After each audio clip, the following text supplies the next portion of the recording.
आज जो टॉपिक है हम मराठा साम्राज्य या मराठा संघ को डिस्कस करेंगे, जो एक मध्यकालीन भारत का महत्वपूर्ण टॉपिक है। इसके अंतर्गत देखिए हम जो है शिवाजी से संबंध निम्नलिखित घटनाओं का सही कालक्रम क्या है। अब देखिए सबसे पहले तो देखिए हमारे जो है आगरा की यात्रा, पूना पर आक्रमण, राज्याभिषेक, पुरंदर की संधि। देखिए अगर हम बात करें पूना पर जो आक्रमण हुआ है वो हुआ है हमारा 1663 में।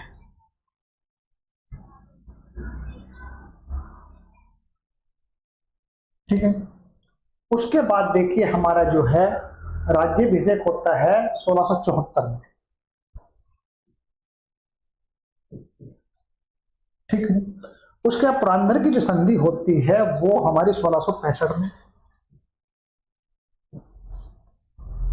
अब देखिए इससे हम जो है जो पुरंदर की संधि हुई थी उसी के तहत आगरा की यात्रा, यानी समझिए हमारा जो है यानी कि 1665, ये भी 1665 के आसपास की ही बात। अब इसमें लगा लीजिए आप जो है, देखिए इनसे बनेगा हमारा सबसे पहले 2 यानी कि मतलब जो है 4,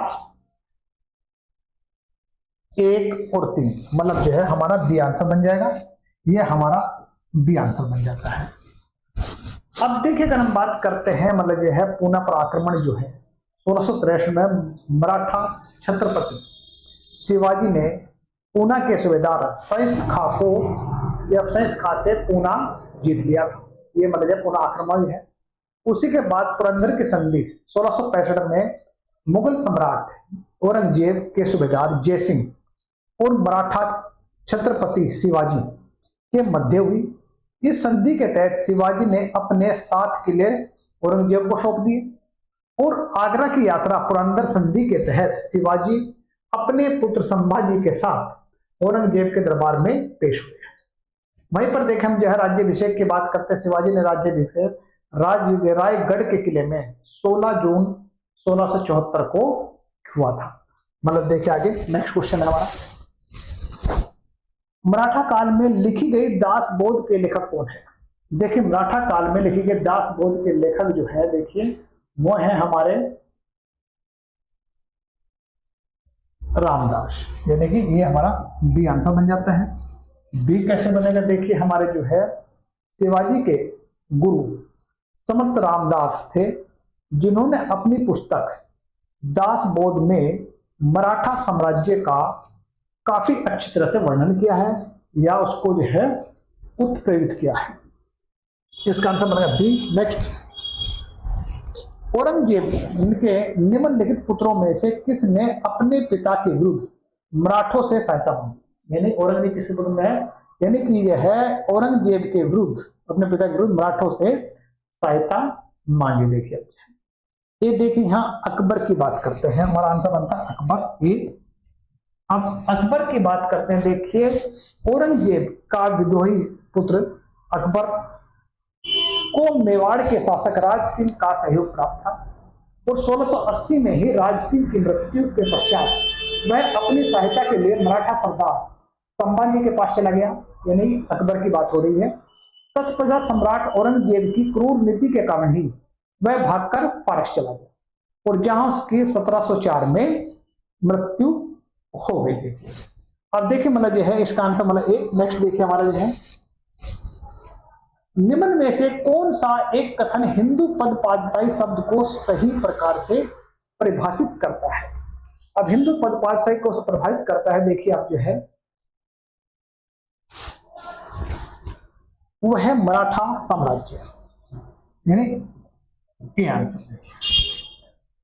अब देखिए यहां पर अगर हम बात करते हैं हिंदू सम्राट या मुगल सम्राट औरंगजेब का हिंदू दमन नीति के खिलाफ और हिंदुत्व के गिरते स्तर को देखकर शिवाजी ने मराठा उत्थान और हिंदुत्व की रक्षा के लिए छत्रपति की उपाधि धारण की और उन्होंने हिंदू पद पादशाही और हिंदू धर्मोद्धारक के विरुद्ध धारण कर ब्राह्मणों और गौं की रक्षा का वचन लिया। मतलब इसका मतलब हमारा ए आंसर है। नेक्स्ट देखिए हमारा पानीपत का तीसरा युद्ध लड़ा गया है। अब पानीपत का जो तीसरा युद्ध वो है किस किस के बीच लड़ा गया, देखिए इसमें देखिए आप जो है वो लड़ा गया। देखिए हमारा जो है मराठा तथा अहमद शाह अब्दाली के बीच, मतलब जो है ये सी बन जाता है हमारा, इसका आंसर है सी। नेक्स्ट, मराठा इतिवर्ती कहलाते थे। अब मराठा इतिवर्ती जो है मतलब जो है बंखा, मतलब जो है मराठा इतिवर्ती को बुखार कहा जाता था। मतलब इसका आंसर देखिए हमारा, ये हमारा बी आंसर है, यानी बंखा बी, मराठा इतिवर्ती बंखा रहेगा। नेक्स्ट, मराठों को कि वह महिला सरदार कौन थी जिसने रामराज की मृत्यु के बाद ईस्वी सन 1700 ईस्वी के बाद भी मुगल साम्राज्यों के विरुद्ध संघर्ष जारी रखा। देखिए इसमें आंसर बनेगा हमारा जो है वो बनेगा हमारा ताराबाई, यानी सी, ताराबाई आंसर बन जाता है। अब देखिए अगर हम जो है ताराबाई की बात करते हैं, 1700 में राजा राहन की मृत्यु के उपरांत उसकी विधवा ताराबाई अपने अल्पवयस्क पुत्र शिवाजी द्वितीय को सिंहासन पर बैठाकर स्वयं उसके संरक्षक के रूप में राज्य या शासन करने लगी। उसने स्वतंत्र संग्राम को पूर्वक जारी रखा, मतलब जो है चल रहा था उसको कंटिन्यू रखा। नेक्स्ट देखिए आप जो है शिवाजी और बाजीराव के बीच एक उभयनिष्ठ विशेषता जिसने युद्धों में उनको सफलता सुनिश्चित की। देखिए सबको पता है गुरिल्ला बात हो रही है। अब इसमें देखिए आपका जो है ये छापामार युद्धपत्ति या गुरिल्ला युद्धपत्ति, ये सी आंसर बन जाता है। इसमें देखिए आप जो है, अब इसमें देखिए आपका देखिए मतलब जो है मराठा साम्राज्य के संस्थापक शिवाजी के उपरांत सरदार बाजीराव प्रथम ही केवल छापामार युद्ध प्रणाली का विशेषज्ञ थे और छापामार युद्धपत्ति ही उनकी सफलता का एक महत्वपूर्ण कारण थे, एक राज था। अब देखिए नेक्स्ट क्वेश्चन हमारा देखिए,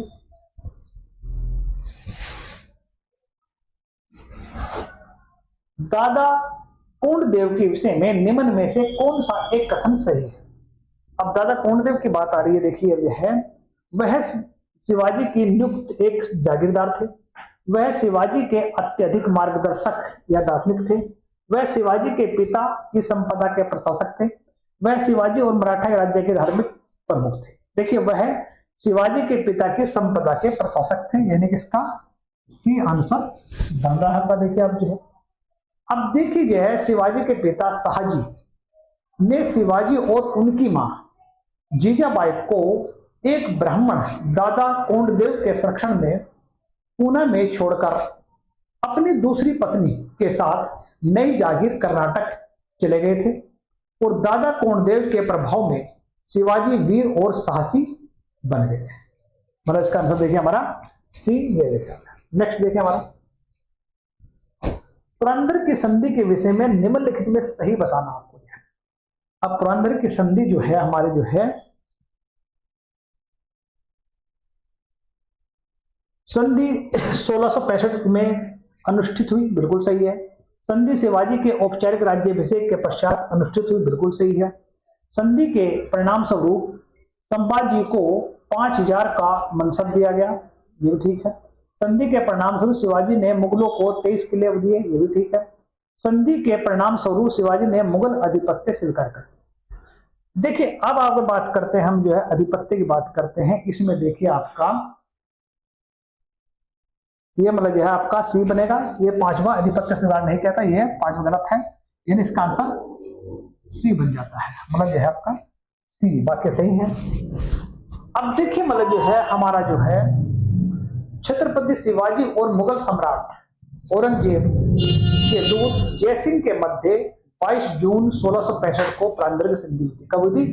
22 जून 1665 को संधि पुरंदर की हुई थी, जिसके तहत शिवाजी ने 23 किले मुगलों को सौंप दिए थे और अपने पुत्र संभाजी को औरंगजेब के दरबार में भेज दिया था, यानी कि मतलब है। नेक्स्ट देखिए हमारा मराठा का सर्वदेशमुखी था। मराठा का सर्वदेशमुखी देशमुखों पर लगाए जाने वाला एक टैक्स था या कर था, ये ए आंसर बन जाता है, इसका ए आंसर है। अब देखिए मराठा प्रशासन में दो महत्वपूर्ण कर थे, एक तो चौथ और दूसरा सर्वदेशमुखी। सर्वदेशमुखी राज्यों की आय का 1/10वां भाग होता था। इसे शिवाजी महाराष्ट्र की पुश्तैनी यानी कि स्वदेश मुख होने के कारण ही वसूल करते थे, लोगों को सुरक्षा देने का वादा करते थे, यानी लोगों को सुरक्षा देने का वादा के अवधि में ये स्वदेश मुखी वसूल करते थे। इसका आंसर बनेगा हमारा ए। देखिए अब देखिए मराठा के शासन के प्रारंभिक दशकों में भू राजस्व की माप सर्वाधिक लोकप्रिय इकाई थी। अब देखिए इसके सर्वाधिक लोकप्रिय इकाई बताइए है, ये देखिए हमारा जो है काठी, यानी कि बी आंसर है इसका, जो है बी आंसर बनेगा इसमें। देखिए है, अब देखिए जो है छत्रपति शिवाजी ने भू राजस्व निर्धारण के लिए भूमि का मापन कराया। उन्होंने भूमि मापन के लिए एक काठी एवं मानक छड़ी नामक इकाई का प्रयोग किया था। शिवाजी के भू राजस्व मंत्री अन्नाजी दत्तो ने भू संरक्षण और भू मापन करवाया था। नेक्स्ट देखिए हमारा जो है अहमद शाह अब्दाली के भारत पर आक्रमण और पानीपत की तीसरी लड़ाई लड़ने का तात्कालिक कारण क्या था। अब देखिए इसका तात्कालिक कारण बताना है आपको, जो है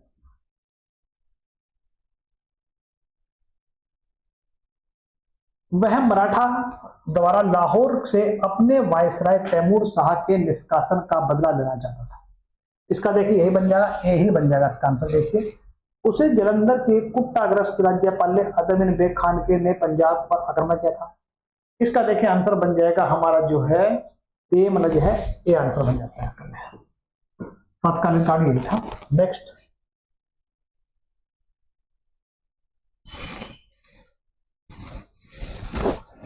पोलीगर कौन थे। देखिए पोलीगर थे, देखिए मतलब स्थानीय स्तर पर भू राजस्व वसूलने वाले अधिकारी थे या वसूलने वाले कर्मचारी थे। पोलीगर देखिए मतलब जो है ये थे हमारे जो है भूस्वामी, यानी कि बी। कहने मतलब है पोलीगर जो स्थानीय स्तर पर भू राजस्व वसूल करने वाले अधिकारी थे। नेक्स्ट निम्नलिखित में से कौन एक अष्टप्रधान व्यवस्था में अमात्य कार्यों का सही व्यंजक है। अमात्य कार्यों का बताना आपको। देखिए आप जो है ये देखिए हमारा जो है अमात्य जो है यह है वित्त मंत्री, मतलब जो है बी आंसर जो है। देखिए छत्रपति शिवाजी ने अपने प्रशासन को सुव्यवस्थित रूप से चलाने के लिए उसने 8 विभागों में विभक्त किया था या अष्टप्रधान मंत्री बनाए थे। जो है 8 मंत्रियों को सौंप दिया था कि इसके पूरे सिस्टमैटिक पूरे सौंदर्य को आपने विकास करना चलाना है, जो 8 मंत्री 8 विभाग के तहत ही किया गया था। मंत्रियों का यह समूह जिसे अष्टप्रधान कहा जाता है। बाकी इसकी डिटेल में तो आपको मैं दे ही रखा, बाकी डिस्कस करेंगे इजी है। नेक्स्ट देखिए आप जो है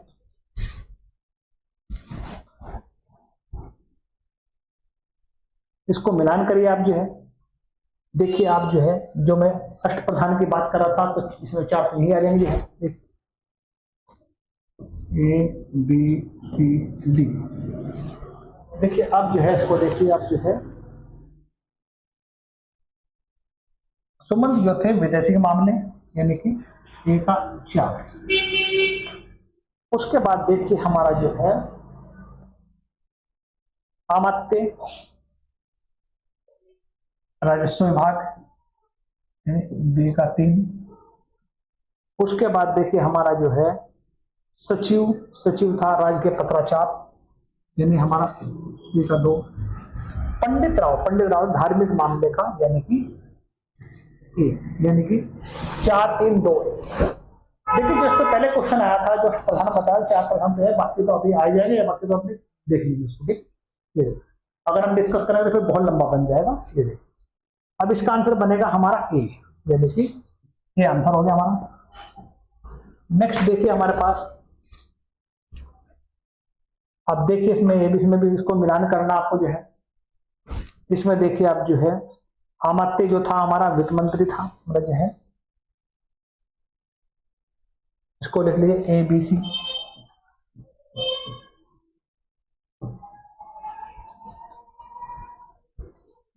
अब देखिए अमात्य जो था हमारा ये वित्त मंत्री था, यानी 4।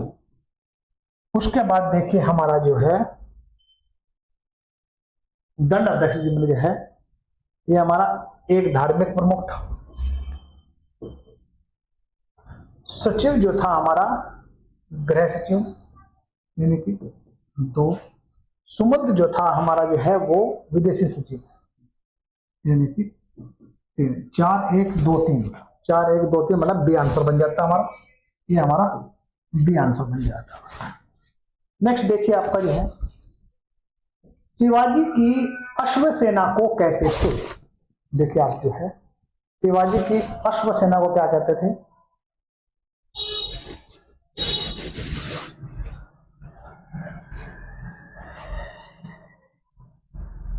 इसे बेरगीर कहते थे, शिवाजी आसना का बेरगीर कहते हैं, ये इसका सी बन जाता है।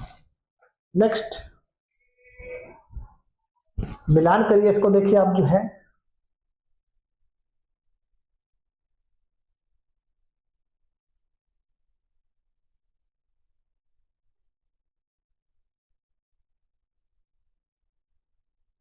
पेशवा सामान्य प्रशासन, अमात्य आय व्यय था, सचिव राजा के पत्राचार और गृह मामले, सुमंत विदेश मंत्री।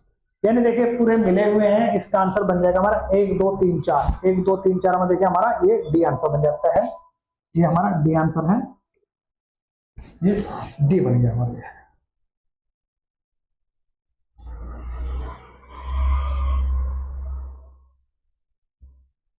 नहीं डी नहीं, इसका बनेगा बी आंसर, ये बी है, 1 2 3 4 मतलब ये है बी आंसर बन जाता है। नेक्स्ट इसको मिलान करना आपको जो है, देखिए आप जो है,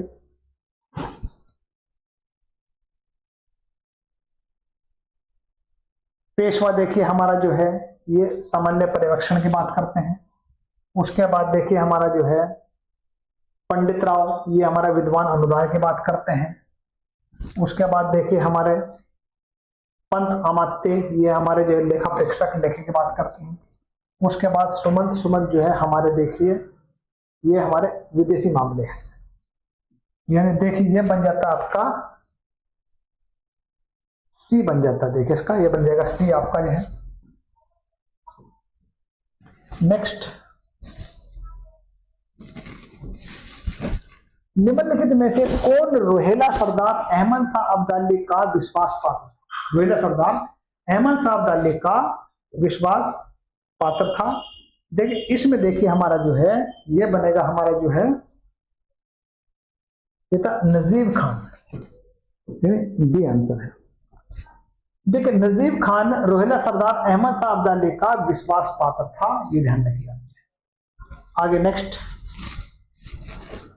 मोडी लिपि का प्रयोग किसके विलेखों में मिलता है? सीधी बात है जो है मराठों की है, इसका आंसर डी यानी मराठा बन जाता है। नेक्स्ट निम्नलिखित में से कालक्रम बनाइए आपका जो है। अब इसमें देखिए इसका सीक्वेंस बनाना, ये बन जाएगा देखिए हमारा छत्रपति शिवाजी, राजा राम, संभाजी और शिवाजी।